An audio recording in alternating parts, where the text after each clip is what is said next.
আপনি কি জানেন শয়তানের ধোঁকা থেকে কোন ব্যক্তি নিরাপদ রয়েছে? আসসালামু আলাইকুম ওয়া রাহমাতুল্লাহি ওয়া বারাকাতুহু।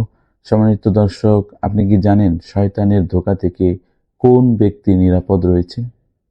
জনৈক দরবেশ একদিন শয়তানের দেখা পেলেন।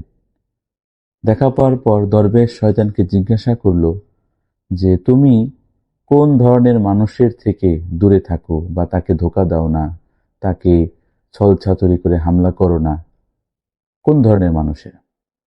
তখন শয়তান বলল যে, 3 ধরনের মানুষ থেকে আমি নিজে থেকেই দূরে থাকি, তাদেরকে ধোঁকা দেই না, বরং তাদেরকে ধোঁকা দেওয়ার প্রয়োজনও নেই।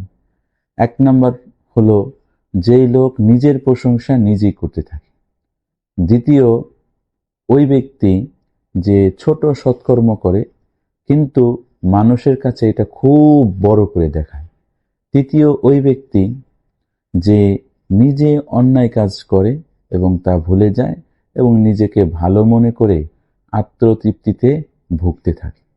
তো এই 3 ধরনের মানুষকে গোমরাহ করার জন্য শয়তানের ধোঁকার প্রয়োজন নাই, বরং তারা নিজেরাই নিজেদেরকে ধ্বংস করছে, ধোঁকায় ফেলছে, নিজেরাই নিজেদেরকে শেষ করে দিচ্ছে। এজন্য শয়তানও তাদের কাছ থেকে দূরে থাকে। তো সম্মানিত দর্শক শ্রোতা ভাইরা, আমরা এই ধরনের কাজ থেকে দূরে থাকব, নিজেকে ছোট মনে করব, অন্যায় কাজ করব না, নিজেকে বড় মনে করব না। আসসালামু আলাইকুম ওয়া রাহমাতুল্লাহি ওয়া বারাকাতুহু।